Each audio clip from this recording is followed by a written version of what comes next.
بسم اللہ الرحمن الرحیم۔ السلام علیکم۔ وہ تیز تیز ہاتھ چلاتا ہوا بڑی مہارت سے برگر بنانے میں مصروف تھا جب ایک بے حد خوبصورت لڑکی بڑی عجلت میں چلتی ہوئی اس کے قریب آئی اور بولی، مجھے جلدی سے 5 برگر پیک کر کے دے دو۔ دیکھو میں بڑی جلدی میں ہوں، دیر مت کرنا۔ اس نے ایک خاص ادا سے اپنے بالوں کو جھٹکا تو ایک دل فریب سی مہک کریم کے آس پاس پھیل گئی۔ ایسے لگتا تھا جیسے ایک خوبصورت سا جادو چاروں طرف پھیل گیا ہو۔ کریم نے برگر سے نظر ہٹا کر اس خوبصورت چہرے کا دیدار کیا تو دونوں کی نگاہیں آپس میں ٹکرائیں اور چار ہو گئیں۔ لڑکی کے چہرے پر خوبصورت سی مسکراہٹ پھیل گئی۔ کریم چونک کر برگر کی طرف متوجہ ہوا اور جلدی سے برگر پیک کر کے لڑکی کے ہاتھ میں تھما دیے تو وہ کریم کو پیسے پکڑا کر شکریہ ادا کرتے ہوئے ایک ادا سے پلٹی اور وہاں سے نکل گئی۔ ابھی کریم اسی کے خیالوں میں گم کھڑا تھا کہ وہ لڑکی واپس آئی اور چہرے پر بے چارگی سجاتے ہوئے بولی، میری گاڑی سٹارٹ نہیں ہو رہی ہے، مجھے لگتا ہے کوئی خرابی ہو گئی ہے۔ اس وقت میرے گھر کچھ مہمان آئے ہوئے ہیں، میں نے جلدی گھر پہنچنا ہے۔ اگر تم مناسب سمجھو تو اپنی گاڑی پر مجھے گھر ڈراپ کر دو۔ کریم تو جیسے اس کے حکم کی تعمیل کرنے کے لیے تیار کھڑا تھا۔ اس نے اپنی بائک سٹارٹ کی تو وہ حسینہ اس کے پیچھے بیٹھ گئی اور کریم ہواؤں میں بائک دوڑاتا ہوا اس کی بتائی منزل کی جانب رواں دواں ہوا۔ وہ لڑکی بڑا اصرار کر کے اسے گھر کے اندر تک لے آئی تھی۔ کریم کو گھر کے اندر داخل ہونا بالکل اچھا نہیں لگ رہا تھا، لیکن وہ جیسے اس لڑکی کے سامنے بے بس ہو گیا تھا۔ میرا نام رواحہ ہے، کیا ہم اچھے دوست بن سکتے ہیں؟ اس نے نرمی سے پوچھا تو کریم لاجواب رہ گیا۔ اس کی سادہ سی زندگی میں محبت کا گلاب کھلنے کے لیے بےتاب تھا۔ وہ کچھ دیر بعد رواحہ کو خدا حافظ کہہ کر اس کے گھر سے نکل گیا تھا۔ اب تک کریم بڑی سادہ سی زندگی گزارتا رہا تھا۔ صبح کو گھر سے نکلتا اور رات گئے تک گھر میں داخل ہوتا۔ گھر میں اماں کے سوا کوئی نہ تھا۔ وہ بیچاری پورا دن گھر کے کام کرتی رہتی اور جب فارغ ہوتی تو محلے میں اپنی دوستوں کے پاس چلی جاتی۔ ہر ماں کی طرح اماں کو بڑی آرزو تھی کہ وہ اپنے ویران سے گھر میں چاند سی بہو لے کر آئے جو اس کے گھر کو 4 چاند لگا دے، اور کریم کے چھوٹے چھوٹے پیارے سے بچے ہوں جن کی شرارتوں سے گھر میں رونق ہو جائے۔ مگر کریم کی شادی کا خواب اس وقت پورا ہوتا جب وہ شادی کے لیے راضی ہوتا۔ بچپن سے غربت کی چکی میں پسنے کی وجہ سے کریم چاہتا تھا کہ پہلے وہ مالی طور پر مستحکم ہو جائے، اس کے بعد شادی جیسا قدم اٹھائے تاکہ اس کی آنے والی نسل غربت کے بجائے امیری کے دن دیکھ سکے۔ مگر قسمت کو کچھ اور ہی منظور تھا۔ اس کی پڑھائی ختم ہوئی تو لاکھ چاہنے اور دھکے کھانے کے باوجود اسے کہیں نوکری نہ ملی۔ مجبوراً اسے برگر کا کام شروع کرنا پڑا، مگر اس کام میں بھی اتنی کمائی نہ تھی کہ وہ اپنے حالات بدل سکتا۔ روز کے معاملات چل رہے تھے، اماں کی دوائیں پوری ہو جاتیں اور ہفتے میں ایک بار گھر میں گوشت بن جاتا۔ اس سے آگے بات نہ پہنچی تھی۔ رواحہ نے کریم کی زندگی میں آ کر ہلچل پیدا کر دی تھی۔ وہ اکثر اس کی دکان پر آ جاتی اور کبھی کبھار وہ خود اس سے ملنے کے لیے چلا جاتا۔ ان کی دوستی جلد ہی محبت میں بدل رہی تھی۔ کریم چاہتا تھا کہ جلد ہی رواحہ کو دلہن بنا کر اپنے گھر لے آئے۔ رواحہ بھی اپنے ماں باپ کی اکلوتی اولاد تھی اور اس کے ماں باپ ایک حادثے کا شکار ہو کر اس دنیا سے جا چکے تھے۔ وہ اپنے گھر میں اکیلی رہتی تھی۔ دن کے وقت وہ جاب کرتی اور رات کے وقت کریم کی یادوں میں بسیرا کرتی۔ دن بدن ان کی محبت میں اضافہ ہوتا چلا گیا۔ کریم چاہتا تھا کہ جلد از جلد اماں سے اپنی اور رواحہ کی شادی کی بات کرے، مگر ہر بار وہ شرما جاتا اور اسے اپنا ارادہ ترک کرنا پڑتا۔ ایک دن وہ اپنی دکان میں بیٹھا پختہ ارادہ کر چکا تھا کہ آج لازمی اماں سے بات کرے گا اور جلد ہی رواحہ کو ان سے ملوا دے گا، مگر گھر پہنچا تو موقع ہی نہ ملا۔ اماں نے اسے ایک باؤل پکڑاتے ہوئے کہا، یہ برابر والے گھر میں جا کر دیا، آج ہی ایک بیوہ عورت یہاں شفٹ ہوئی ہے، بیچاری اکیلی ہی پورا گھر سیٹ کرنے میں لگی رہی، میرے خیال سے ہمیں اس کی مدد کرنی چاہیے، معلوم نہیں اس نے کھانا بنایا ہوگا یا نہیں، یہ کھانا اسے پکڑا آ اور پوچھ لینا کہ کوئی کام تو نہیں۔ کریم کھانے کا باؤل لیے بیوہ کے گھر پہنچ گیا۔ دروازہ کھلا تھا سو وہ دستک دے کر اندر داخل ہو گیا۔ بیوہ عورت دستک کی آواز سن کر کمرے سے باہر نکل آئی۔ السلام علیکم، میرا نام کریم ہے اور میں برابر والے گھر سے آیا ہوں، میری اماں نے آپ کے لیے کھانا بھیجا ہے۔ کریم نے مسکرا کر اپنے آنے کی وجہ بتائی تو بیوہ عورت مسکرائی اور بولی، میرا نام ثانیہ ہے، اپنی اماں کا میری طرف سے شکریہ ادا کیجیے گا۔ کریم نے اس کا چہرہ دیکھا تو وہاں ایک عجیب سا تاثر تھا۔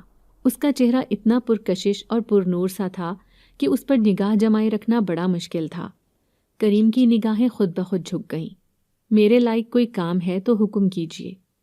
کریم نے نظریں جھکا کر کہا تو اس نے ایک ایسا کام کہا جس کا سن کر کریم کو اپنا دم گھٹتا ہوا محسوس ہوا۔ جنگل میں ایک درخت کے نیچے میرا کچھ سامان رہ گیا ہے، کیا آپ میرے ساتھ چل کر وہ سامان واپس لانے میں میری مدد کریں گے؟ ثانیہ نے منت آمیز لہجے میں کہا تو کریم کے پاس انکار کرنے کا ہر راستہ بند ہو گیا۔ ویسے بھی وہ اسے مدد کرنے کی آفر خود کر چکا تھا، مگر رات کے اس پہر وہ اس سے ایسی مدد طلب کرے گی یہ کریم کے وہم و گمان میں بھی نہیں تھا۔ وہ انکار نہ کر سکا تھا اور ثانیہ کے ساتھ چل پڑا۔ جنگل ان کے علاقے سے کافی دور تھا، سو وہ چلتے چلتے تھک گیا تھا۔ پورا دن دکان پر کھڑے ہو کر کام کرنے کی وجہ سے اس وقت ویسے ہی کوئی کام کرنے کی ہمت نہ ہوتی تھی، مگر کیا کرتا، اس وقت مجبوری تھی۔ ایک بے بس اور بیوہ عورت کو انکار کرنے کا حوصلہ اس کے اندر موجود نہ تھا۔ سفر تھا کہ ختم ہونے کا نام ہی نہیں لے رہا تھا۔ ہم بائک پر آ جاتے تو زیادہ اچھا رہتا۔ کریم نے لب کشائی کی تو ثانیہ بولی، اتنے سے سفر کے لیے تو پیدل بھی چلا جا سکتا ہے۔ کریم کو اس کی بات پر حیرت ہوئی۔ آپ کے نزدیک یہ ذرا سا سفر ہے؟ میرے خیال سے بچپن میں آپ دوڑنے کی شوقین رہ چکی ہیں۔ کریم نے ازراہ مذاق کہا تو ثانیہ اس کا ہاتھ تھامتے ہوئے بولی، مجھے لگتا ہے آپ تھک چکے ہیں۔ اس کے ہاتھ کا لمس کریم کے پورے وجود میں کرنٹ سا دوڑا گیا۔ اس نے اپنے پورے بدن میں ایسی توانائی دوڑتی محسوس کی کہ وہ خود حیران رہ گیا۔ اسی پل اسے اچھی طرح ادراک ہو گیا کہ ثانیہ کا تعلق انسانوں سے نہیں بلکہ جنات کی قوم سے ہے۔ یہ خیال آنا تھا کہ کریم کی پیشانی پسینے سے بھیگ گئی۔ دور دور تک کسی انسانی وجود کا نام و نشان تک نہ تھا۔ سردیوں کے دن تھے سو لوگ سرے شام ہی اپنے گھروں کا رخ کرتے تھے، مگر اس وقت کریم کا ڈر کے مارے برا حال تھا۔ مجھے لگتا ہے کہ آپ کی طبیعت ٹھیک نہیں ہے، ثانیہ نے فکر مندی سے کہا تو کریم نے انکار میں سر ہلایا اور بولا، میں بالکل ٹھیک ہوں ثانیہ جی، آپ میری فکر مت کریں۔ ثانیہ بہت شرمندہ تھی۔ اس کا بس نہیں چل رہا تھا کہ وہ کریم کو ایک پلک جھپکنے میں اس کے گھر پہنچا دے۔ خیر وہ سست روی سے چل رہے تھے کہ جنگل آ گیا۔ ثانیہ اس کو لیے ایک درخت کے قریب آ گئی۔ اس درخت کے نیچے ثانیہ کا سامان رکھا تھا۔ جنگل میں انسانی بو محسوس کر کے کئی جانور چوکنا ہو گئے۔ ایک شیر دوڑتا ہوا کریم کے قریب آ گیا تو اس نے دل ہی دل میں کلمہ پڑھ لیا۔ اسے پکا یقین ہو چکا تھا کہ اس کا آخری وقت قریب آ چکا ہے اور اب وہ یہ دنیا چھوڑ کر ہمیشہ کے لیے جانے والا ہے۔ مگر ایک عجیب واقعہ ہوا۔ جیسے ہی شیر کریم کے پاس آیا، اس کی نظر ثانیہ پر پڑی اور لمحے کے 1000ویں حصے میں وہ ایسے پلٹا جیسے اس کا شکار کہیں غائب ہو چکا ہے۔ کریم نے ثانیہ کی طرف دیکھا تو وہ مسکرا رہی تھی۔ میں کئی سال سے اس جنگل میں رہ رہی ہوں۔ دراصل یہاں کے جانور میرے دوست ہیں، یہ ہمیں بالکل نقصان نہیں پہنچائیں گے۔ کریم چاہنے کے باوجود اس سے کچھ نہ پوچھ سکا تھا۔ ایک تنہا جن زادی اس کے اتنے قریب رات کے اس پہر جنگل میں موجود ہوگی، یہ سب اسے کسی خواب کے مانند لگ رہا تھا۔ میں چاہتا ہوں کہ ہم جلد از جلد یہاں سے نکل جائیں، کریم نے کہا تو ثانیہ نے اپنا سارا سامان ایک ہاتھ میں اس طرح اٹھا لیا گویا یہ بھاری بھرکم سامان نہیں بلکہ روئی کے بے وزن گالے ہوں۔ کریم حیرت سے دیکھتا رہ گیا۔ کیا تم بہت زیادہ ڈر رہے ہو؟ ثانیہ نے کہا تو وہ بولا، نہیں، میری اماں میرا انتظار کر رہی ہوں گی۔ ثانیہ اس کا ہاتھ تھام کر جلدی جلدی چلنے لگی۔ گھر کے قریب پہنچ کر ثانیہ بولی، میرے ساتھ ایک کپ چائے پی لیتے تو یہ میری خوش قسمتی ہوتی۔ کریم اب مزید مروت دکھانے کے موڈ میں ہرگز نہ تھا، سو وہ بولا، پھر کبھی صحیح، اور ایک لمحے کی تاخیر کیے بنا خود کو نارمل کرتا گھر کے اندر داخل ہو گیا۔ اماں بڑی بے چینی سے اس کا انتظار کر رہی تھی۔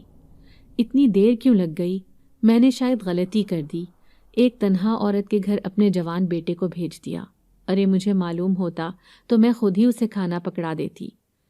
وہ مجھے اپنا سامان پرانے گھر سے اٹھانے کے لیے ساتھ لے گئی تھی۔ فکر مت کرو اماں، وہ ایک شریف عورت ہے، مگر آئندہ کچھ بناؤ تو خود ہی اسے دے آنا، میرا انتظار مت کرنا، بڑا تھک چکا۔ کریم فوراً ہی سونے کے لیے لیٹ گیا، جبکہ اماں تیز آواز میں اسے سمجھانے لگی۔ پڑوسی کے ایک دوسرے پر حقوق و فرائض ہوتے ہیں. کیا ہو گیا کہ اگر وہ بیچاری بیوہ عورت تجھے اپنے ساتھ لے گئی؟ ارے کبھی کبھار ہم اپنے کاموں کے لیے بھی تو پریشان ہو ہی جاتے ہیں. کریم خاموش ہی رہا، مگر وہ دل ہی دل میں سوچ رہا تھا کہ اماں کو اگر اس بیوہ کی حقیقت معلوم ہو جائے تو کبھی مجھے اس کے گھر کے پاس سے بھی نہ گزرنے دے. خیر اگلے دن وہ صبح دیر سے اٹھا تھا اور بخار ہونے کی وجہ سے وہ دکان پر بھی نہ جا سکا. اماں پریشان ہو گئیں. دوپہر کے وقت دروازے پر دستک ہوئی اور ثانیہ ہاتھ میں کھیر کا پیالہ لیے داخل ہوئی. اماں نے اسے دیکھا تو کہے بنا نہ رہ سکی، اے لڑکی، رات کو کاہے کی مصیبت آ رہی تھی کہ میرے بیٹے کو ٹھنڈ میں لے کر سامان اٹھانے چلی گئی؟ میرا بیٹا بخار میں جل رہا ہے. اماں لاکھ محبت کرنے والی عورت سہی، مگر بیٹے کی محبت کے سامنے سارا لحاظ ہی ختم ہو کر رہ گیا تھا. ثانیہ شرمندہ ہو گئی. کریم بولا، اماں مجھے وہاں جانے کی وجہ سے بخار نہیں ہوا ہے، بلکہ مجھے تو ویسے ہی بخار چڑھ گیا. یہ محض اتفاق ہے اور ثانیہ مجھے زبردستی تو اپنے ساتھ نہیں لے کر گئی تھی. آپ ان پر غصہ نہ کریں. کریم کے سمجھانے کا اماں پر بڑا اثر ہوا اور وہ خاموش ہو گئیں. ثانیہ کریم کے قریب پیالہ رکھ کر آہستہ سے بولی، یہ کھیر آپ کے لیے، اس کے اندر ہر بیماری کا توڑ ہے.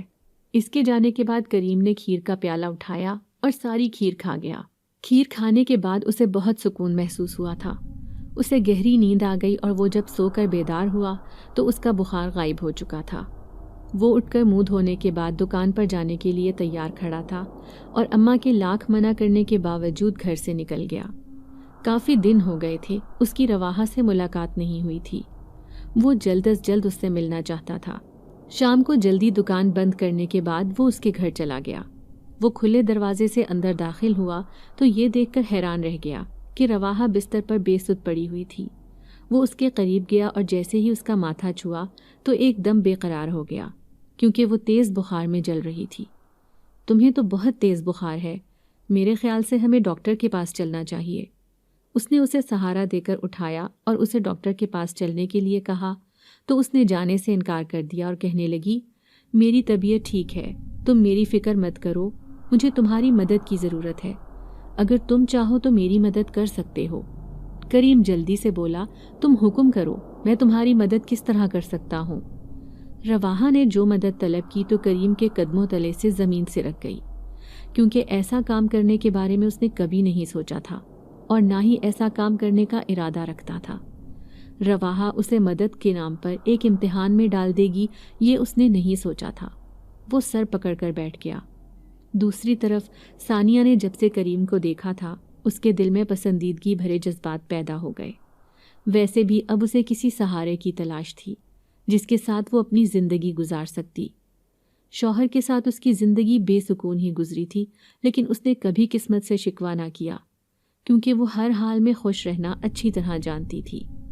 مگر جس رات کریم اس کی خاطر جنگل میں اس کے ساتھ چلا گیا تھا تب سے ثانیہ کو محسوس ہونے لگا کہ شاید وہ کسی ایسے ہی مرد کی تلاش میں ہے جو وقت پڑنے پر دن اور رات کا فرق بھلا کر ساتھ چلنے کو تیار ہو جائے.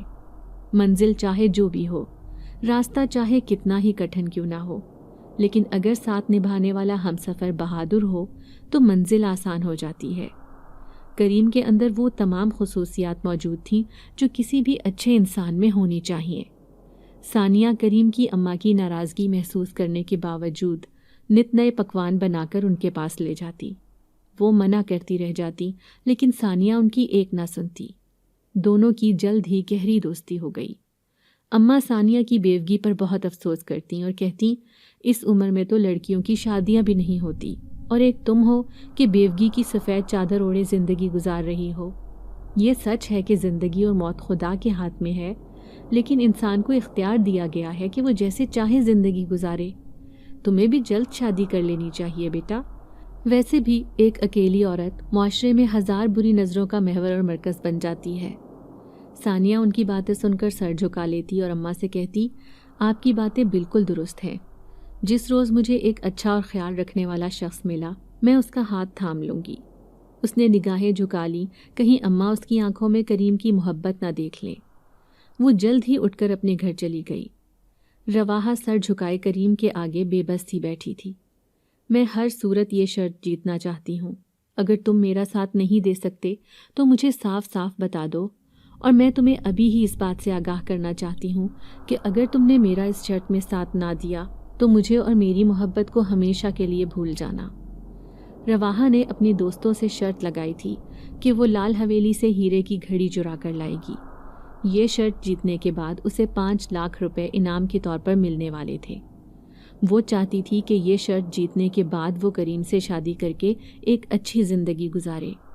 دولت مند بننا اس کا سب سے بڑا خواب تھا، اور وہ کریم سے محبت تو ضرور کرتی تھی، لیکن ایک ایسے شخص سے شادی کرنا جو معمولی برگر بیچنے والا تھا کبھی بھی اس کا خواب نہیں رہا تھا۔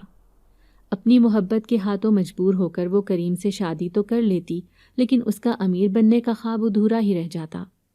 کریم اس کی محبت میں اس حد تک جا چکا تھا کہ اس کی خاطر لال حویلی سے ہیرے کی گھڑی چرانے کے لیے تیار ہو گیا۔ لال کوٹھی کا مالک ایاز علی تھا، جسے اس شہر کا بچہ بچہ جانتا تھا۔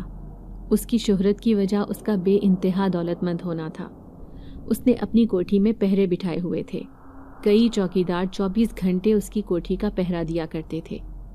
ان حالات میں کریم کا وہاں جانا اور جا کر ہیرے کی گھڑی چرانا کسی بڑے خطرے سے کم نہ تھا، لیکن ٹھیک ہی کہا جاتا ہے کہ محبت اندھی ہوتی ہے، یہ انسان کی سوچنے سمجھنے کی صلاحیت ختم کر دیتی ہے۔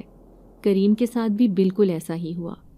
وہ ہر صورت ہیرے کی گھڑی حاصل کرنا چاہتا تھا تاکہ رواحہ اس سے شادی کرنے سے انکار نہ کر دے۔ اس روز وہ وہاں سے گھر جانے کی بجائے سیدھا ثانیہ کے پاس چلا گیا۔ ثانیہ کریم کو اپنے دروازے پر دیکھ کر حیران رہ گئی۔ اس رات میں نے تمہاری مدد کی تھی، اب میں تم سے ایک مدد طلب کرنے آیا ہوں، کریم نے ثانیہ سے کہا تو اس نے اسے عزت سے اپنے گھر بٹھایا اور بولی، تم حکم کرو، میں تمہارا ہر حکم ماننے کے لیے تیار ہوں۔ کریم ثانیہ کا بدلا ہوا انداز دیکھ کر حیران رہ گیا تھا۔ اس کی آنکھوں میں چھپی محبت کی تحریر کو بخوبی پڑھا جا سکتا تھا۔ کریم نے اس کے چہرے پر اپنی محبت کی عبارت کو بڑی حیران ہو کر دیکھا اور پھر نظریں جھکا کر بولا، میری منزل کوئی اور ہے ثانیہ، خدا کے لیے مجھ سے محبت مت کرنا، ورنہ سوائے پچھتاوے اور دکھ کے تمہیں کچھ حاصل نہ ہوگا۔ ویسے بھی محبت میں امتحان کے سوا اور کچھ نہیں رکھا ہے۔ جن زادی ہونے کے ناطے مجھے کوئی ایسا عمل بتاؤ جس سے میں کچھ دیر کے لیے غائب ہو سکوں۔ کریم کے الفاظ نے ثانیہ کا دل کئی ٹکڑوں میں توڑ دیا تھا۔ اس نے خود پر قابو پایا اور مسکراتے ہوئے بولی، ایسی کوئی بات نہیں ہے کریم صاحب، لگتا ہے آپ کو کوئی بڑی غلط فہمی ہوئی ہے۔ جہاں تک آپ کے کام کا تعلق ہے وہ میں ابھی کر دیتی ہوں۔ ایک اچھا پڑوسی ہونے کے ناطے میرا فرض بنتا ہے کہ آپ اگر مدد طلب کرنے کے لیے میرے گھر پر آئے ہیں تو آپ کی مدد کروں۔ یہ کہنے کے بعد وہ کچن میں گئی اور واپس آئی تو اس کے ہاتھ میں کچھ گولیاں تھیں۔ ان گولیوں کو کھانے کے بعد آدھے گھنٹے تک آپ کسی انسان کو دکھائی نہیں دیں گے، لیکن جنات آپ کی موجودگی کو اچھی طرح محسوس کر سکیں گے اور دیکھ بھی سکیں گے۔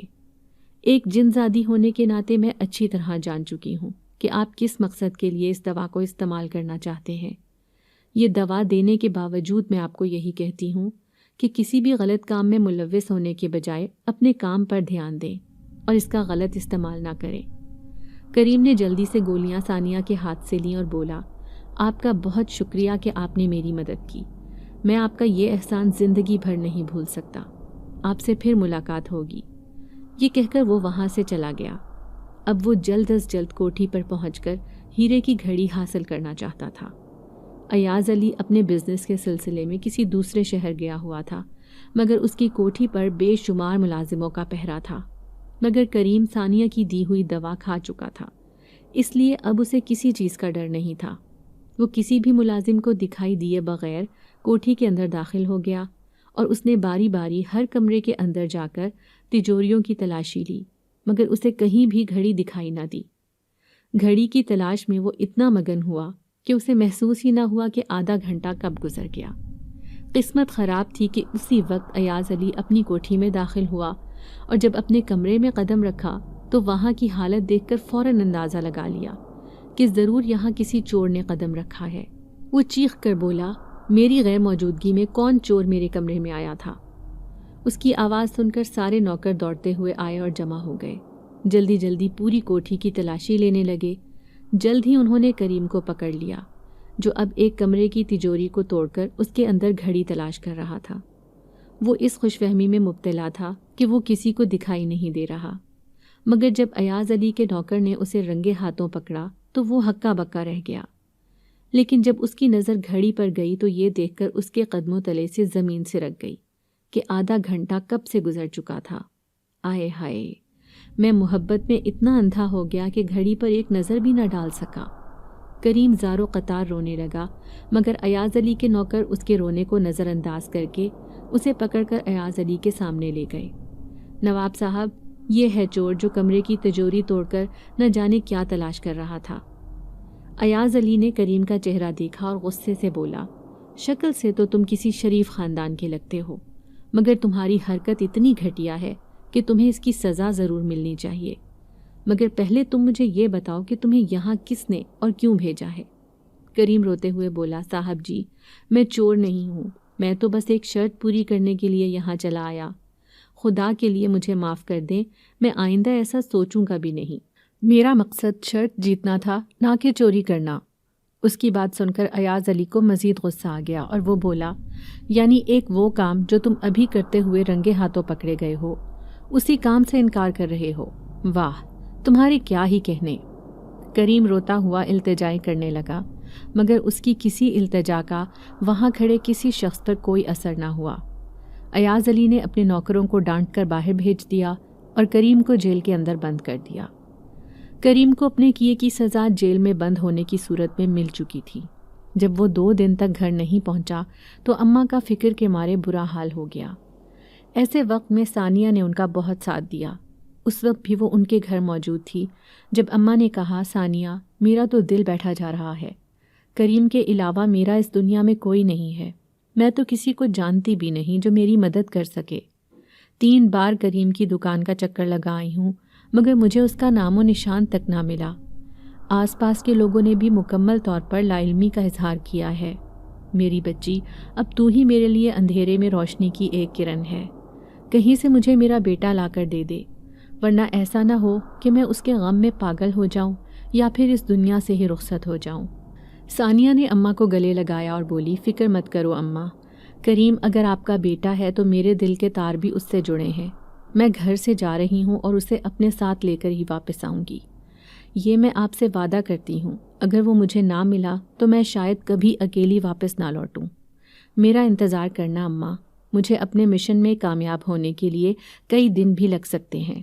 ہمارے لیے صرف دعا کرنا اور امید کا دامن ہاتھ سے نہ چھوڑنا۔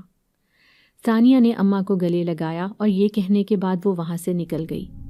ایک جن زادی ہونے کے ناطے وہ انسانوں سے کہیں زیادہ علم رکھتی تھی اور کریم کی زندگی کی ہر سچائی سے واقف تھی، لیکن وہ کریم کو صورتحال سے آگاہ کر کے یہ الزام اپنے سر نہیں لینا چاہتی تھی کہ وہ رواحہ اور کریم کو ایک دوسرے سے جدا کرنا چاہتی ہے۔ وہ اچھی طرح جانتی تھی کہ کریم رواحہ کی محبت میں پاگل ہے اور کبھی اس کی کسی بات پر یقین نہیں کرے گا۔ وہ دل ہی دل میں خود کو اس بات پر ڈپٹ رہی تھی کہ آخر کیوں میں نے کریم کو وقتی طور پر غائب ہونے کی دوا دے دی۔ کاش اس وقت میں کوئی بہانہ بناتی اور اسے مکمل طور پر منع کر دیتی تو شاید اس وقت میں اور اماں کریم کی جدائی کا صدمہ نہ سہ رہی ہوتیں، اور کریم بیچارہ قید میں نہ جانے کس حال میں ہوگا۔ وہ ایاز علی کے پاس پہنچی اور بولی، میرا دوست تمہاری قید میں موجود ہے۔ وہ ایک بھولا بھالا اور محنتی شخص ہے جو صبح کو دکان پر جاتا ہے اور شام تک محنت کر کے پیسے کماتا ہے۔ ایک لڑکی کی باتوں میں آ کر وہ چوری کرنے پر آمادہ ہوا اور اب ہم اس کی اس حرکت پر سخت شرمندہ ہیں۔ مہربانی کر کے تم اسے رہا کر دو، کیونکہ اس کی بیمار ماں اس کی یاد میں تڑپ رہی ہے۔ ثانیہ کی التجا کا ایاز علی پر کوئی اثر نہ ہوا اور وہ ہنستے ہوئے بولا، تم اس کی چمچا گیری کرنے والی کون ہوتی ہو؟ ابھی اور اسی وقت میری کوٹھی سے چلی جاؤ، ورنہ تمہارا وہ حال کروں گا کہ ہمیشہ یاد رکھو گی۔ ثانیہ کو اس کی بات پر سخت غصہ آیا، مگر وہ صبر کرتے ہوئے بولی، دیکھو میں تم سے التجا کر رہی ہوں، اور اگر تم اس کی اس حرکت کے بدلے کوئی جرمانہ عائد کرنا چاہو تو وہ بھی ہم ادا کرنے کے لیے تیار ہیں۔ اس کی بات سن کر ایاز علی کی آنکھوں میں چمک آ گئی اور وہ اس کے قریب آتے ہوئے بڑی خباثت سے بولا، تو کیا تم ہر طرح کا جرمانہ ادا کرنے کے لیے تیار ہو؟ ثانیہ سخت لہجے میں بولی، میں تیار ہوں، تم اپنا مطالبہ بیان کرو۔ ایاز علی مسکراتے ہوئے بولا، جرمانے کے طور پر تمہیں میری دلہن بننا ہوگا اور ساری عمر ساتھ نبھانے کا وعدہ کرنا ہوگا۔ کیا تمہیں منظور ہے؟ ثانیہ کو اس کی بات سن کر بہت غصہ آیا اور اس کا جی چاہا کہ اس کے منہ پر ایک تھپڑ رسید کر دے، لیکن وہ صبر کرتے ہوئے بولی، ٹھیک ہے، میں تم سے شادی کرنے کے لیے تیار ہوں، لیکن کیا تم ایک جن زادی کو اپنی بیوی بنانا پسند کرو گے؟ ثانیہ کی آنکھوں میں ایسی گہری چمک اتری کہ اچانک اس کی آنکھیں نیلی ہو گئیں۔ ایاز علی نے یہ منظر دیکھا تو ڈر کے مارے اس کے ہاتھوں کے طوطے کبوتر سب اڑ گئے۔ وہ اس کے قدموں میں بیٹھ گیا اور بولا، مجھے معاف کر دو، تم تو میری بہنوں کی طرح ہو، میں بھلا تم سے شادی کیوں کروں گا؟ میں تو صرف ایک مذاق کر رہا تھا، تم چاہو تو ابھی اور اسی وقت کریم کو یہاں سے لے جاؤ، میں اسے معاف کرتا ہوں۔ ایاز علی کا ڈر کے مارے برا حال تھا۔ ثانیہ کو اس کی حالت دیکھ کر ہنسی آ گئی، مگر اس نے خود پر ضبط کیا اور کچھ سوچتے ہوئے بولی، آپ نے مجھے بہن کہا ہے تو میں بہن ہونے کا فرض بھی ادا کروں گی۔ ایاز علی اسے سوالیہ نظروں سے دیکھنے لگا تو وہ بولی، میری نظر میں ایک خوبصورت لڑکی ہے جسے میں آپ کی دلہن بنانا چاہتی ہوں۔ ایاز علی، جس نے ساری عمر دولت کمانے میں گزار دی تھی، اب شادی کا نام سن کر خوش ہو گیا۔ ثانیہ اس کے ساتھ شادی کا وعدہ کر کے رواحہ کے گھر لے گئی۔ رواحہ اپنے سامنے دو اجنبیوں کو دیکھ کر حیران رہ گئی۔ میرا نام ثانیہ ہے اور یہ ایاز علی میرا بھائی ہے۔ ان کا نام تو تم نے سنا ہوگا کہ شہر کے سب سے امیر ترین شخص ہیں۔ میں تمہارا رشتہ ان کے ساتھ طے کرنا چاہتی ہوں، کیا تمہیں یہ شادی منظور ہے؟ رواحہ، جو کسی طرح بھی دولت مند بننے کے چکر میں تھی، اس نے شہر کے سب سے امیر ترین شخص کو اپنے دروازے پر سوالی بن کر کھڑا دیکھا تو اسے ایسا لگا جیسے وہ خواب دیکھ رہی ہے۔ کریم سے محبت کا جو بھوت اس کے سر پر سوار تھا وہ ایک ہی لمحے میں اتر کر بھاگ گیا۔ اس نے اسی وقت ایاز علی کا ہاتھ تھاما اور کہنے لگی، میں نے آپ کی سخاوت کے بڑے چرچے سنے ہیں، اور سچ تو یہ ہے کہ میں خود بھی ایسے ہی شخص کی تلاش میں تھی جو بڑے دل کا مالک ہو۔ اس نے ان دونوں کو بڑی عزت سے گھر میں بٹھایا اور ان کے لیے کھانا تیار کرنے لگی۔ کہاں تو وہ اس شخص کی ہیرے کی گھڑی حاصل کر کے امیر بننا چاہتی تھی، اور اب وہ شخص خود ہی اپنی دولت سمیت اس کا ہونے جا رہا تھا۔ اسے اپنی قسمت پر رشک آنے لگا۔ ثانیہ اور ایاز علی یہ رشتہ طے کر کے گھر سے نکلے تو بہت دیر ہو چکی تھی۔ ایاز علی نے ثانیہ کا شکریہ ادا کیا اور ڈرائیور کے ساتھ اسے کریم کے ہمراہ گھر بھیج دیا۔ اماں نے کریم کو دیکھا تو اسے گلے لگا لیا اور اسے روتے ہوئے پیار کرنے لگی۔ کہاں چلا گیا تھا میرا بچہ؟ تو اچھی طرح جانتا ہے کہ تو ہی میری عمر بھر کی جمع پونجی ہے۔ اگر تو ہی مجھے چھوڑ کر چلا جائے گا تو میرا کیا بنے گا؟ اگر ثانیہ بچی نہ ہوتی تو نہ جانے میرا کیا حال ہوتا۔ اس نے میرا بہت خیال رکھا ہے اور یہی تجھے واپس لے کر آئی ہے۔ میں تو اس کی احسان مند ہو گئی۔ کریم کہنے لگا، واقعی ان کا شکریہ ادا کرنے کے لیے تو میرے پاس الفاظ نہیں ہیں۔ اماں نے کریم کے لیے کھانا بنایا تو ساتھ ہی ثانیہ کو بھی کھانا کھلا کر ہی گھر بھیجا۔ اگلے دن کریم صبح ہی دکان جانے کے لیے گھر سے نکل گیا۔ وہ آج لازمی رواحہ سے ملنا چاہتا تھا تاکہ وہ اسے پوری کہانی سنا سکے۔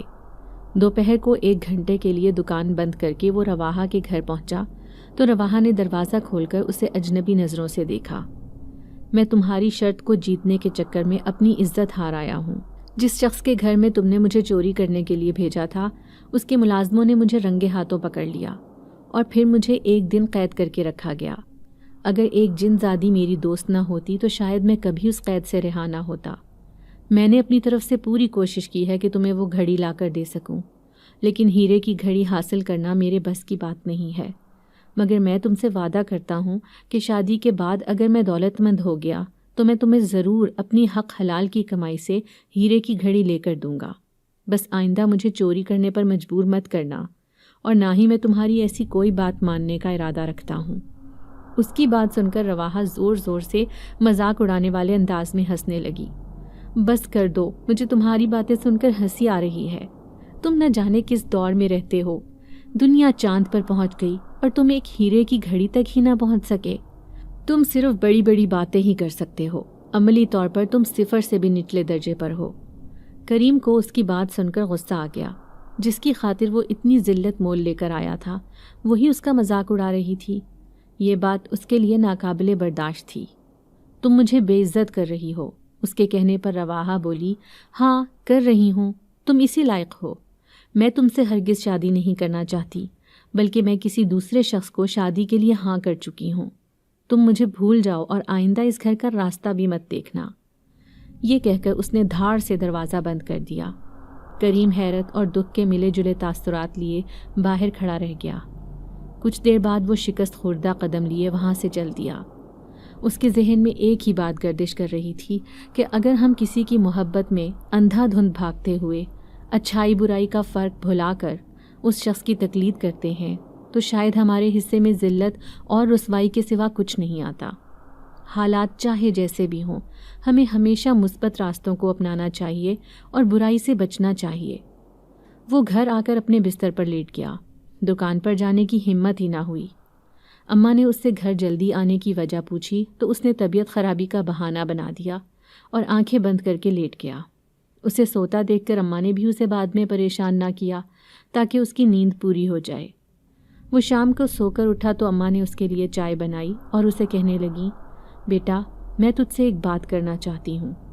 اس نے سوالیہ نظروں سے اماں کی طرف دیکھا تو وہ کہنے لگیں، اب میں بوڑھی ہو چکی ہوں، میری ہڈیوں میں وہ پرانی طاقت نہیں رہی کہ بھاگ دوڑ کر کے سارے گھر کے کام کر لوں اور باہر سے سودا سلف بھی لے آؤں۔ تیری دکان کے بچے ہوئے برگر کھا کھا کر میرا پیٹ ہی خراب ہو گیا ہے۔ میں کہتی ہوں تو جلد ہی شادی کر لے۔ اگر تم مناسب سمجھو تو میں ثانیہ بیٹی سے شادی کی بات کرتی ہوں۔ ہماری طرح اس کا بھی اس دنیا میں کوئی نہیں ہے۔ بیچاری بیوہ ضرور ہے لیکن دل کی بڑی اچھی اور اتنی خدمت گزار ہے کہ تیرے جانے کے بعد اس نے نہ صرف مجھے تسلی دلاسے دیے بلکہ سنبھالا بھی، اور ہر روز پورے گھر کا کام کر کے جاتی تھی۔ نہ جانے کتنی مشکلات سے گزر کر تجھے بھی گھر واپس لے آئی۔ میں تو کہتی ہوں اس سے اچھی لڑکی تجھے کہیں نہیں ملے گی۔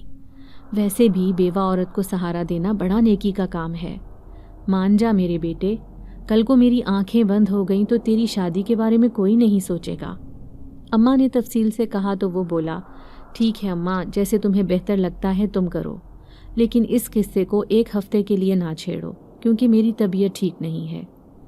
شادی کی بات شروع ہونے سے پہلے وہ رواحہ کو مکمل طور پر اپنے دل و دماغ سے نکال دینا چاہتا تھا، اسی لیے کچھ وقت مانگ رہا تھا۔ اماں کے لیے اتنا ہی کافی تھا کہ وہ شادی کے لیے راضی ہو گیا۔ دوسری طرف ثانیہ، جو اس بات سے اچھی طرح واقف تھی کہ رواحہ نے کریم کو شادی سے منع کر دیا ہے، کریم کا رجحان اپنی طرف نہ پا کر سخت مایوس ہوئی اور وہ سوچنے لگی کہ اپنی عقل مندی اور فہم و فراست کے باوجود اپنی محبت کو حاصل نہیں کیا جا سکتا جب تک کہ محبوب کے دل میں محبت پوری طرح بیدار نہ ہو جائے۔ محبت کو حاصل کر لینا بھی قسمت کی بات ہوتی ہے، اور ایسا ضروری تو نہیں کہ ہر انسان کی قسمت میں اس کی محبت کو حاصل کرنا لکھا ہو۔ 4-5 دن گزرنے کے بعد بھی اسے کریم کہیں دکھائی نہ دیا۔ وہ 2-3 بار اپنے دل کے ہاتھوں مجبور ہو کر اسے ایک نظر دیکھنے کے لیے اماں سے ملنے کے بہانے گئی، لیکن اسے وہ کہیں بھی دکھائی نہ دیا۔ اماں نے باتوں ہی باتوں میں بتایا تھا کہ وہ اپنے کام میں بہت زیادہ مصروف ہے، جس کی وجہ سے گھر پر بھی بہت دیر سے آ رہا ہے۔ اس دن ثانیہ کی طبیعت ٹھیک نہیں تھی اور دل تھا کہ بار بار کریم کو دیکھنے کا آرزو مند تھا۔ اس نے دل ہی دل میں ایک فیصلہ کیا اور تیز بخار کی حالت میں ہی بستر سے اٹھ کھڑی ہوئی۔ وہ باری باری اپنا سارا سامان پیک کرنے لگی۔ وہ یہ گھر چھوڑ کر ہمیشہ کے لیے جانا چاہتی تھی۔ اس نے اپنا سامان باندھا اور رات کے اندھیرے میں گھر سے نکل کھڑی ہوئی۔ اسی رات کریم گھر واپس آیا تو راستے سے پھول اور مٹھائیاں لیتا آیا۔ وہ گھر میں داخل ہوا تو اماں اس کے ہاتھ میں مٹھائی اور پھول دیکھ کر خوش ہو گئیں، اور وہ سمجھ گئیں کہ اب وہ وقت دور نہیں جب وہ اپنے بیٹے کے سر پر صحرا سجا دیکھیں گی۔ اگلے دن صبح ہی وہ نہا دھو کر تیار ہو گیا اور اماں نے بھی اپنا سب سے اچھا جوڑا نکال کر پہنا۔ وہ دونوں مٹھائی اور پھول لے کر جیسے ہی ثانیہ کے دروازے پر پہنچے، وہاں بڑا سا تالا دیکھ کر ان کے قدموں تلے سے زمین سرک گئی۔ ان کے وہم و گمان میں بھی نہیں تھا کہ ثانیہ اس طرح گھر چھوڑ کر چلی جائے گی۔ اماں سخت مایوسی کا شکار ہوئیں، مگر پھر ایک امید کے تحت بولیں، ہو سکتا ہے کہ وہ اپنے کسی دوست سے ملنے گئی ہو اور شام تک گھر واپس آ جائے۔ آج تک ایسا نہ ہوا کہ وہ مجھے بتائے بغیر کہیں گئی ہو۔ اس نے اگر مارکیٹ تک بھی جانا ہوتا ہے مجھے 2 دن پہلے ہی بتا دیتی ہے۔ اماں نے کہا تو کریم بھی پریشان ہو گیا اور بولا، ہو سکتا ہے ایسا ہی ہو اور وہ خود ہی واپس آ جائے۔ اگر وہ واپس نہ آئی، اماں نے کہا تو کریم بھی پریشان ہو گیا اور بولا، ہو سکتا ہے ایسا ہی ہو اور وہ خود ہی واپس آ جائے۔ اگر وہ واپس نہ آئی تو میں خود ہی اسے ڈھونڈ کر لاؤں گا، جس طرح وہ مجھے ایاز علی کی قید سے واپس لے آئی تھی۔ اس نے دل ہی دل میں پختہ ارادہ کیا اور پھر اماں کے ساتھ گھر واپس آ گیا۔ اماں گھر آنے کے بعد بھی ثانیہ کو یاد کرتی رہیں۔ کریم دکان پر چلا گیا لیکن اس کا ذہن ثانیہ میں ہی الجھا رہا۔ وہ اچھی طرح سمجھ چکا تھا کہ وہ اس سے ناراض ہو کر چلی گئی ہے۔ 2 دن ہو چکے تھے لیکن ثانیہ واپس نہ آئی تو ایک صبح کریم اماں کو بتا کر ثانیہ کی تلاش میں چل نکلا۔ وہ ثانیہ کا پہلا ٹھکانہ اچھی طرح جانتا تھا کیونکہ ایک روز وہ اس کا سامان لینے کے لیے وہاں گیا تھا۔ وہ جنگل کی طرف چل رہا تھا اور دل ہی دل میں دعا کر رہا تھا کہ اسے ثانیہ اپنے پرانے ٹھکانے پر مل جائے۔ وہ جنگل کے اندر داخل ہوا تو اسے ثانیہ درخت سے ٹیک لگائے کھڑی دکھائی دی۔ وہ دوڑتے ہوئے اس کے قریب گیا تو یہ دیکھ کر حیران رہ گیا کہ اس کی آنکھوں میں آنسو تھے۔ تم بغیر بتائے اپنا گھر چھوڑ کر کیوں واپس آ گئی ہو؟ تم جانتی ہو کہ تمہاری وجہ سے اماں کتنی پریشان ہے۔ ان کی راتوں کی نیند اور دل کا سکون ختم ہو کر رہ گیا۔ ثانیہ جو کریم کو اپنے قریب دیکھ کر دل میں کچھ خوشی محسوس کر رہی تھی، ایک دم بولی، اچھا آپ اماں کی وجہ سے آئے ہیں، میں ویسے ہی خوش فہمی پالنے لگی تھی۔ کریم کو اس کے ضدی انداز پر کچھ غصہ آ گیا اور وہ بولا، پاگل مت بنو ثانیہ، گھر چلو، وہاں اماں ہمارا انتظار کر رہی ہیں، وہ ہماری شادی کی تیاریاں کرنے میں مصروف ہیں۔ اس بار ثانیہ اپنا رونا بھول کر کریم کا چہرہ دیکھتے ہوئے بولی، شادی اور ہم دونوں کی، یہ کیسے ممکن ہے؟ ثانیہ نے اس انداز میں پوچھا کہ کریم کو ہنسی آ گئی۔ اسے ہنستا دیکھ کر وہ شرمندہ ہو گئی اور بولی، کریم صاحب مجھ پر ترس کھانے کی ضرورت نہیں ہے، ویسے بھی ایک بیوہ جن زادی کو اپنانے سے آپ کو کیا فائدہ ہوگا؟ آپ کو جلد ہی کوئی خوبصورت دوشیزہ مل جائے گی جو آپ کی زندگی کو خوشیوں سے بھر دے گی۔ میرا کیا ہے، کسی درخت پر بسیرا کر لوں گی یا یہیں جنگل میں پڑاؤ ڈال کر رہ لوں گی۔ کریم نے ثانیہ کی بازو سختی سے پکڑی اور اسے اپنی جانب کھینچتے ہوئے بولا، محبت کی ہے تو ساتھ نبھانے سے کیوں ڈر رہی ہو ثانیہ؟ میں مانتا ہوں کہ میں غلط راستے کا مسافر بن گیا تھا، لیکن اب میں ساری کشتیاں جلا کر تمہارے پاس آیا ہوں۔ تمہیں ساتھ لے کر گھر واپس جاؤں گا، ورنہ یہیں تمہارے ساتھ رہنا شروع کر دوں گا۔ یہ کہہ کر کریم زمین پر آلتی پالتی مار کر بیٹھ گیا۔ ثانیہ نے اسے اس طرح بیٹھے دیکھا تو اپنا رونا بھول کر ہنسنے لگی اور بولی، ٹھیک ہے چل رہی ہوں، تم تو اٹھو، کپڑے گندے ہو جائیں گے۔ اس نے کریم کا ہاتھ پکڑ کر اسے اٹھایا تو کریم بولا، کپڑوں کی فکر نہیں، تمہاری فکر ہے۔ ثانیہ کا موڈ ٹھیک ہو چکا تھا۔ وہ نارمل انداز میں باتیں کرتے ہوئے کریم کے ساتھ چل رہی تھی۔ دونوں کی جوڑی چاند سورج کی جوڑی دکھتی تھی۔ کریم ثانیہ کے ساتھ گھر میں داخل ہوا تو اماں ان دونوں کو ساتھ آتا دیکھ کر ایک دم خوش ہو گئیں۔ باری باری دونوں کو گلے لگایا اور ثانیہ سے بولی، تجھے میں نے اپنی بیٹی سمجھا تھا، لیکن تو نے مجھے اماں کہنے کے باوجود ماں نہیں سمجھا، تبھی تو مجھے بتائے بنا گھر چھوڑ کر چلی گئی تھی۔ میں اتنی زیادہ پریشان ہو گئی۔ میں اور کریم جب شادی کا پیغام لے کر پھولوں اور مٹھائی کے ہمراہ تمہارے گھر پہنچے تو گھر پر تالا دیکھ کر بڑی مایوسی ہوئی۔ ثانیہ کو اماں کی باتیں سن کر بہت شرمندگی ہوئی اور وہ بولی، مجھے معاف کر دیں، مجھے بالکل اندازہ نہیں تھا کہ آپ اور کریم اس طرح میرے گھر آنے کا ارادہ رکھتے ہیں، ورنہ میں کبھی گھر چھوڑ کر نہ جاتی۔ کچھ دنوں سے دل اداس تھا تو سوچا اپنی رہائش بدل کر دیکھ لوں، شاید دل لگ جائے۔ آپ کو اس لیے نہیں بتایا تھا کہ آپ میری وجہ سے پریشان نہ ہوں۔ جس طرح خاموشی سے اس محلے میں آئی تھی، اسی طرح چپ چاپ یہاں سے چلی جانا چاہتی تھی، مگر اب آپ دونوں کی محبت نے مجھے یہیں واپس لا کھڑا کیا ہے۔ اب آئی ہوں تو کبھی واپس نہیں جاؤں گی۔ ثانیہ نے اماں کو گلے لگا کر کہا تو انہوں نے اسے خوب دعائیں دی اور بولی، تو نے آج بیٹی کی کمی پوری کر دی۔ اماں نے ان دونوں کو تازہ کھانا بنا کر پیش کیا۔ ثانیہ کھانا کھا کر اپنے گھر واپس چلی گئی۔ کریم نے رشتہ پکا کرنے سے صاف منع کر دیا کیونکہ اس کا کہنا تھا کہ ایسے جھنجھٹ میں پڑنے سے بہتر ہے کہ براہ راست نکاح کر لیا جائے۔ اماں اور ثانیہ کو یہ تجویز بہت پسند آئی اور یوں اگلے جمعے کو ان دونوں کا سادگی سے نکاح ہو گیا۔ ثانیہ رخصت ہو کر کریم کے گھر آ گئی۔ کریم کی زندگی ایک دم بدل گئی تھی۔ اداس صبح اور ویران سی رات آباد ہوئی تو زندگی بڑی خوبصورت لگنے لگی۔ ثانیہ نے شادی کے فوراً بعد پورا گھر سنبھال لیا۔ وہ منٹوں میں گھر کا کام مکمل کر لیتی تو اماں حیران رہ جاتی۔ کریم اور ثانیہ نے اب تک یہ حقیقت اماں سے چھپائی تھی کہ وہ کوئی انسان نہیں بلکہ جنزادی ہے۔ زندگی اتنی پرسکون گزر رہی تھی کہ کریم نے ضروری نہیں سمجھا کہ اماں کو یہ بات بتائی جائے۔ اس دن وہ صبح ہی اپنی دکان پر جانے کے لیے گھر سے نکل کھڑا ہوا۔ اب وہ شام کو جلدی دکان بند کر کے گھر واپس جانا چاہتا تھا، کیونکہ شام ہوتے ہی اسے ثانیہ کی یاد بے چین کر دیتی تھی۔ وہ دکان بند کرنے لگا تو سامنے سے اسے رواحہ آتی دکھائی دی۔ اس نے ایک نظر رواحہ کے اداس چہرے پر ڈالی۔ کریم کو اس کے پھٹے پرانے کپڑے دیکھ کر حیرت ہوئی تھی، مگر وہ اس سے ہر رشتہ ختم کر چکا تھا، سو صاف نظر انداز کر گیا۔ مگر وہ اس کے قریب آئی اور بولی، کریم، کیا تم مجھ سے ناراض ہو؟ کریم نے اپنا رخ موڑا اور اپنی دکان کو تالا لگانے لگا۔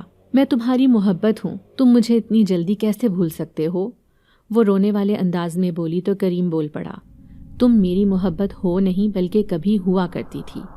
یہ بات مت بھولو کہ تم مجھ سے ہر رشتہ ختم کر چکی ہو۔ کریم کے یاد دلانے پر وہ روتے ہوئے بولی، مجھے معاف کر دو، میں دولت کے نشے میں اندھی ہو گئی تھی۔ ایاز علی جو دنیا کی نظر میں اتنا امیر اور سخی دل مشہور ہے، اس نے مجھے ایک دن بھی سکون کا سانس نہیں لینے دیا۔ ہر معمولی بات پر تنقید کرنا اور ہاتھ اٹھانا اس کی جیسے عادت تھی۔ ایک صبح کو مجھے اٹھنے میں تھوڑی دیر ہو گئی تو اس نے غصے میں آ کر مجھے گھر سے نکال دیا اور طلاق دے دی۔ میں اپنے گھر واپس آ گئی ہوں۔ مجھے اپنی غلطی کا احساس بڑی اچھی طرح ہو گیا ہے۔ اب میں کبھی تمہیں چھوڑ کر نہیں جاؤں گی اور نہ ہی دولت کے پیچھے کسی غلط راستے کا انتخاب کروں گی۔ میں تم سے وعدہ کرتی ہوں کریم کہ اب تمہیں کبھی دھوکہ نہیں دوں گی۔ اس کی بات مکمل ہوئی تو کریم بولا، اب ہر راستہ بند ہو چکا ہے، لہٰذا تم واپسی کی راہ لو۔ میری شادی ہو چکی ہے اور میں اپنی زندگی میں بہت خوش ہوں۔ یہ کہہ کر وہ رکا نہیں، گھر کی جانب چل دیا، جہاں اس کی خوبصورت اور وفا شیار بیوی اس کا انتظار کر رہی تھی، جبکہ رواحہ بھیگی پل کے لیے کریم کو جاتے ہوئے دیکھ رہی تھی۔ اسے اچھی طرح یہ بات سمجھ آ چکی تھی کہ دولت کی محبت میں انسان اگر کسی کے خلوص کو ٹھکرا دے تو زندگی میں کبھی خوشیاں حاصل نہیں کر سکتا۔ اگر آپ کو آج کی ہماری کہانی پسند آئی ہے تو اسے لائک کیجیے اور اپنے پیاروں کے ساتھ شیئر کیجیے، اور ہاں، اگر آپ نے ابھی تک ہمارا چینل سبسکرائب نہیں کیا تو ضرور کیجیے۔ ملتے ہیں کل ایک نئی اور دلچسپ کہانی کے ساتھ، تب تک کے لیے اللہ حافظ۔